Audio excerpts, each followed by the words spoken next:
uma data, é claro, que não pode passar em branco. 21 de setembro, o Dia da Árvore. E aí a imprensa dá espaço para o meio ambiente.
Atenção na mensagem, todos nós somos responsáveis. O nosso convidado especial, o ambientalista Antônio Luiz Carvalho Leme. Leme, boa noite. Boa noite, Henrique. Boa noite a todos que estão em casa nos ouvindo. E esse é, de fato, um tema muito preocupante para toda a sociedade. E a manutenção das matas e da biodiversidade é a garantia do ser humano continuar existindo. Porque essa biodiversidade, se nós perdermos ela, perdemos muita coisa. Você começou a tua falação no início com uma expressão interessante, que é um pouco do que eu ia iniciar, quando você fala que não poderia passar em branco. Mas é interessante que passou em branco, pelo menos em Marília.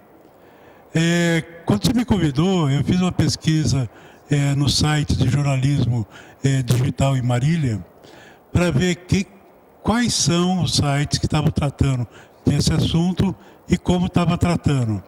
É interessante que eu verifiquei que, tirando você, o programa jornalístico de TV, e tirando o Jornal do Povo, ninguém mais tocou no assunto. Não existia nenhum comentário, nenhum dado sobre esse dia, né? E aí eu fui visitar o site da prefeitura. E é interessante notar que mesmo no site da prefeitura, que normalmente haveria alguma atividade, alguma citação, não havia nada naquela primeira parte onde mostram as notícias. Então, essa é a minha primeira preocupação, que, na verdade, não é uma nova preocupação. Ela já reflete uma prática antiga, né? Atitudes antigas, né? Nós tivemos em Marília, ainda dentro dessa questão da árvore, só que um pouco mais ampla, nós tivemos algumas semanas, uma semana, a votação na Câmara Municipal do imposto predial IPTU verde, né? Ok. É interessante notar que, com essas muitas discussões desse IPTU verde, que nós já tínhamos 2 leis anteriores em Marília valendo, né? Que uma foi do Gobet, aonde estipulava que quem tivesse, o domicílio que tivesse 2 árvores, uma ou 2 árvores plantadas à sua frente, teria um abatimento no IPTU. E aí uma outra lei que 2008, né? Se não me engano, essa de Gobet foi 2010. A de 2008 estipulava uma multa para quem não tivesse árvore. Ora, nenhuma das duas pegou, né? Tanto é que você não tem a fiscalização e a multa de quem não tem árvore plantada na frente do domicílio, como também você não tem um abatimento do IPTU na lei do Gobet, que já vai anos e anos, né? E isso é prenúncio de que essa nova lei votada essa semana passada na Câmara Municipal também não vai a lugar nenhum. Então isso caracterizando Marília. E ainda caracterizando Marília, vamos dizer, no aspecto mais concreto e não político e legal, né, das atitudes dos homens, é sobre a questão do que resta de vegetação em Marília. A SOS Mata Atlântica faz um anuário, um atlas de todos os municípios que tem Mata Atlântica, porque, como todos sabem, são vários biomas. Tem o Cerrado, tem o Pantanal, a Floresta Amazônica, e aí nessa aí também tem a Mata Atlântica.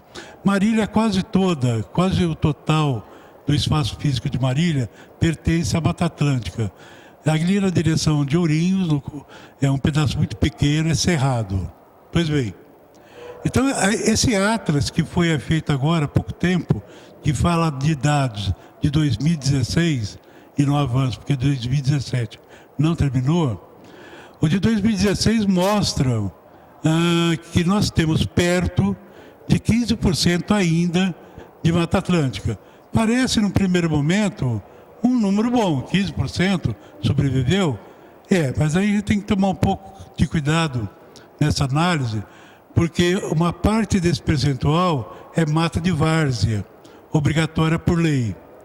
Mas se a gente verificar o mapa do SOS Mata Atlântica, a gente verifica que na região do Rio do Peixe não tem nenhuma mata de várzea mais. O que a gente identifica mata de várzea ainda é lá embaixo do Tibiriçá, é a parte do Tibiriçá, ali para Júlio Mesquita, aquela região, né?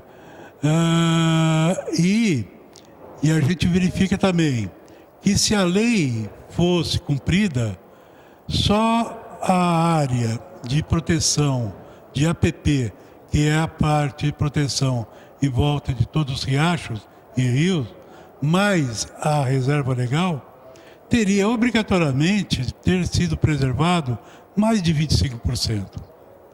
Então, Marília tem um déficit grande em cima exatamente da falta de compromisso daqueles que detêm o poder de decisão aqui em Marília.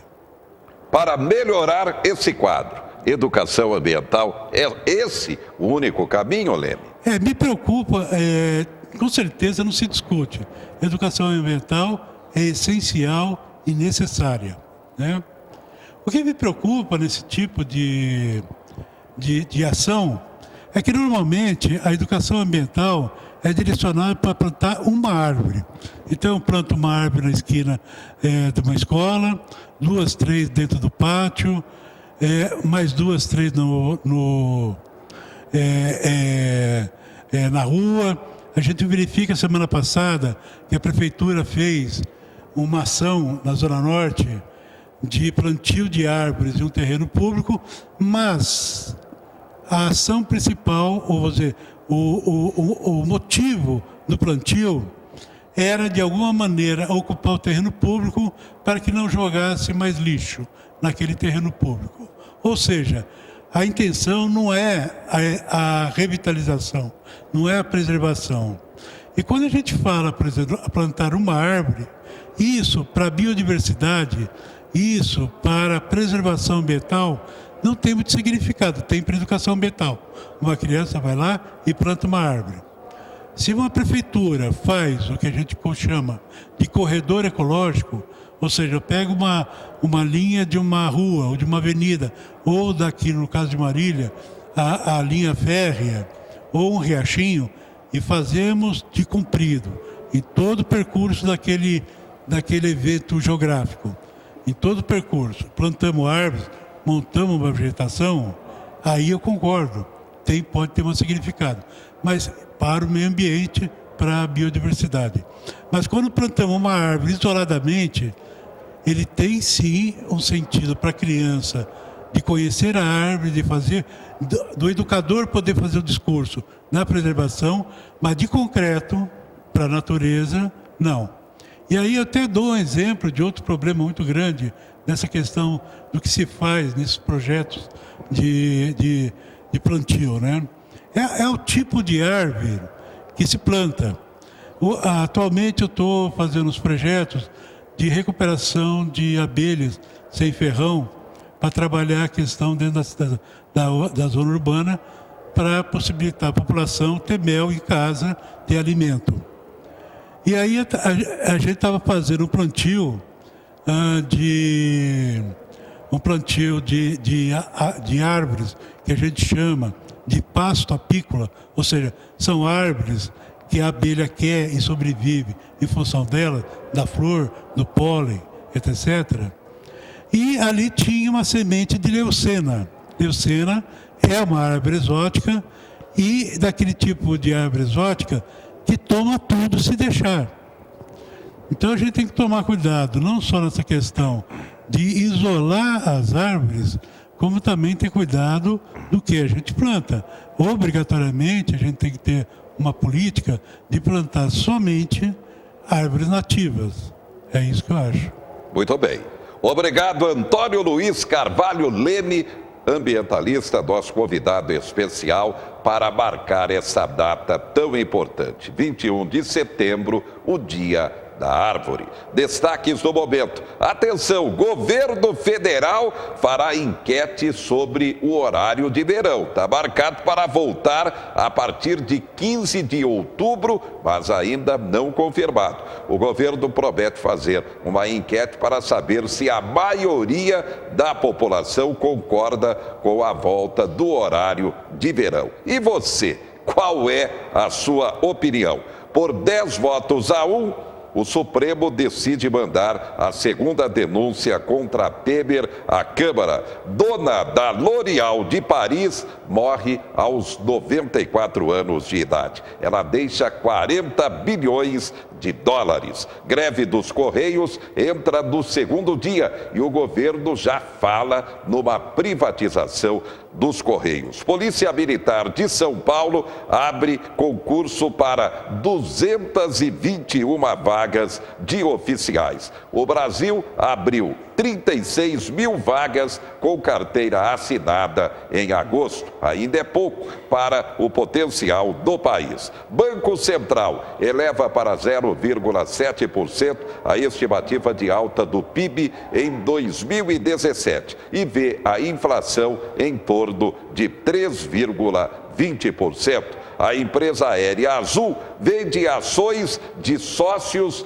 na Bolsa de Valores por 114 milhões de reais. Daqui a pouco você confere. Vamos falar sobre o Dia da Luta para a pessoa portadora de deficiência realmente na prática conquistar o seu espaço. E o Dia de Alerta à doença do Alzheimer. Afinal de contas, é um desafio não apenas para a medicina, mas também para a sociedade. A gente volta já já.